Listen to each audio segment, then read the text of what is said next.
गुरुर्ब्रह्मा गुरुर्विष्णू गुरुर्देवो महेश्वरा गुरुर साक्षात परब्रह्म तस्मै श्री गुरे नमः। आजच्या पहिल्या दिवसाच्या सेवेकरता जमलेले लहान थोर वयोवृद्ध आणि माता पितांनी मिळून प्रथम मी माझ्या पालमराच्या वतीनं वयोवृद्ध मंडळीला नमस्कार करतो। आज सालाबाद प्रमाणे आपला भगवान शंकराच्या आशीर्वादाने आणि गुरु महाराजांच्या कृपेने 25 वर्षापासून चालत आलेला छोटी मोठी सेवा तुमच्या सगळ्यांच्या आश्रमातून आणि भगवान शंकराच्या आशीर्वादातून ही सेवा सुरू आहे। आणि या सेवेमध्ये सगळ्यात महत्त्वाची गोष्ट म्हणजे आपला कार्यक्रम दिवसाचा असून बी म्हणजे त्याला सामोरे 2-4 वर्षापासून तुम्ही भक्त लोक जातात, ही सगळ्यात मोठी गोष्ट आहे। कारण दिवसा खूप कमी कार्यक्रम जातात आणि त्या दिवसाच्या कार्यक्रमाला तुम्ही भरभरून राहिले। मंडळी कीर्तनाच्या माध्यमातून मी पांबर नेहमी म्हणत असतो, कीर्तन आपल्याला याच्याकरता ऐकायचं असतं, तुमची आमची किरकिरी बंद करण्याकरता कीर्तन ऐकायचं असतं। काय कीर्तनाच्या माध्यमातून नेहमी आपल्या मनावरचे किरकोळ मळ दूर करण्याकरता कीर्तन ऐकायचं असतं। त्यामुळं मी तुम्हाला जास्त काही बोलणार नाही, पण मंडळी कीर्तनाचा आदर्श, आश्रमाचा जो आदर्श ह्यो तुमच्या हृदयापर्यंत घेऊन जा, घरापर्यंत घेऊन जा। सांगायचं तात्पर्य एकच, आपण कीर्तन ऐकून कीर्तनाचा काही ना काही परिणाम आपल्यावर व्हावा ह्या हेतून आपण कीर्तनाची सेवा आपण गावगाव बघत असतो, ठेवण्यात येत असते।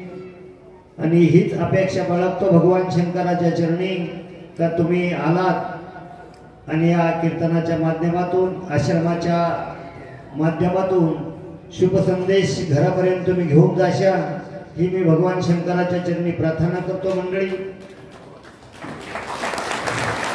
दुसरी गोष्ट, आपल्या आश्रमात काही वर्षापासून जसे आपण सप्ताह आश्रमात चालू केला तेव्हापासून आपल्यावर भरभरून प्रेम करणारं गाव म्हणजे गोकुळनगर तांडा।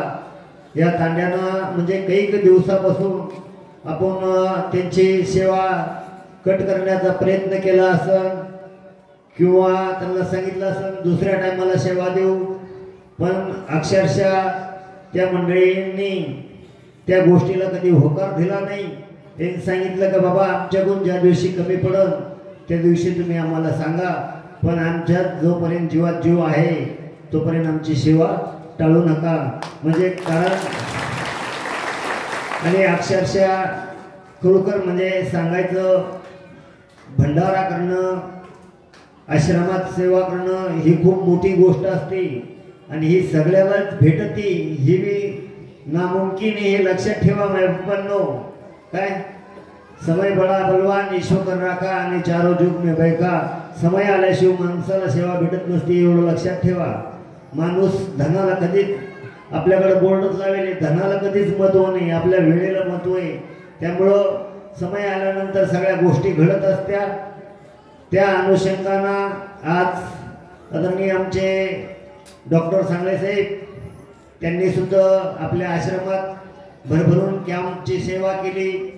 त्यांची सर्व टीम, एवढ्यांचे नाव माझ्या काही पाठ नाही, पण हृदयापासून त्या पूर्ण टीमचे मी आभार मानतो।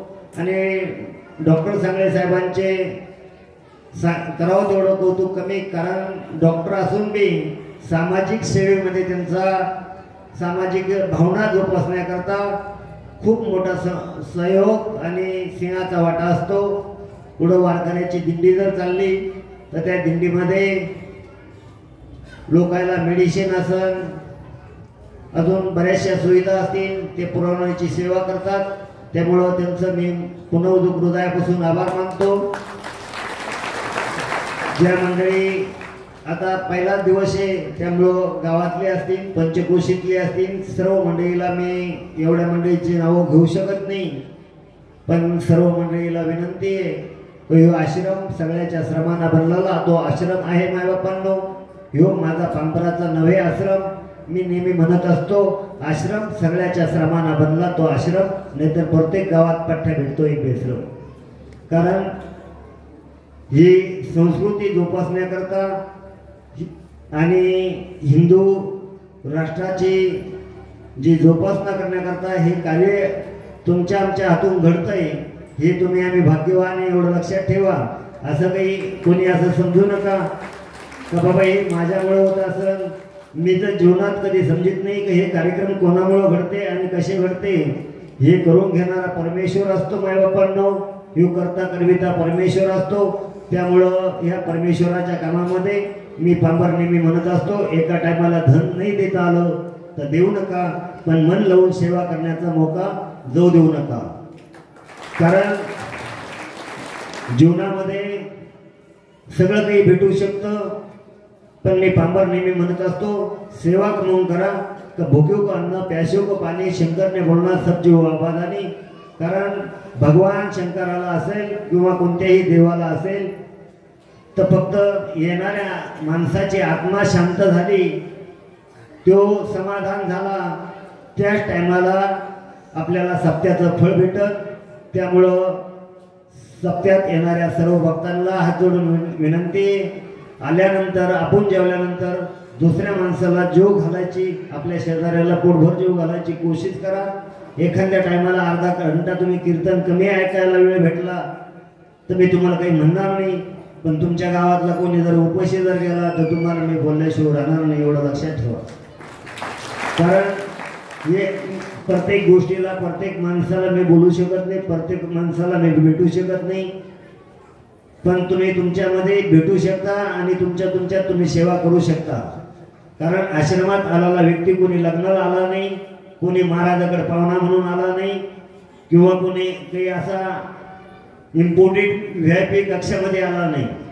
तो जो आला असेल तो आश्रमात फक्त भक्त म्हणून आला आणि भक्त म्हणूनच यावं एवढंच मी त्याला सांगतो. कारण मी पांबर नेहमी म्हणत असतो, संत मिलन को जाइए, संत मिलन को जाइए, तजगर माया अभिमान, एक एक पग पृथ्वी पे धरिये कोटी यत्न समान. काय जर साधूला जर भेटायला जायचं असेल, एखाद्या महाराजाला जर भेटायला जायचं असेल तर त्याची 100% संपत्ती असेल, 100% त्याचा स्वाभिमान असेल, त्याने रोडवर डांबर रोड ठेवा आणि भगवान शंकराच्या दर्शनाला यावं. कारण या आपल्या हिंदू धर्मामध्ये परिस्थितीत अशी आहे का साधू संतांमध्ये नेमच असा आहे का सबको समान पकडे जाए. कारण छोटा हो चाहे बड़ा हो सबको एक नजरों से देखे जाए. कारण माणूस लहान असो मोठा असो त्याला एका गुणवंतीनं बघावं. त्यामुळं जसा आपण इच्छाचा गुण लहान असला आणि मोठा बी असला तर डॉक्टर साहेब ठणकासारखाच राहतो. त्या पद्धतीनंच मी तुम्हाला सांगतो मायबापांनो, चुकलेले वाक्य माझे वापस घेतो. तुम्ही जी भजन मंडळीला मी विनंती बरं का, सर्व पाठीमागची मंडळी निवडुंगा आसन, आणवी आसन, आसोला आसन, तुपीवाडी आसन, लोणगाव आसन, गव्हाण आसन, अजून बी नवीन गाव असतील तर सर्वांना विनंती का सप्ताह तुमचा आहे, सातत्यानं तुम्ही 7 दिवस या मायबापांनो आणि शांततेत पार पाडून घ्या एवढी भगवान शंकराच्या चरणी प्रार्थना करतो. आणि उद्याची ज्यांची सेवा आहे ती लोक बिचारी सेवेला आलेलेच आहे. तुम्ही सुद्धा सेवेला या, सेवेच्या माध्यमातून कीर्तनाची सेवा सुद्धा श्रवण करा. जे राहिलेले मंडळी जेवायचे यांना कळकळीची हात जोडून विनंती, जेवले शिवू नका आणि गाड्या काढताना आरामशीर काढा ही बी विनंती. महाराज बोला.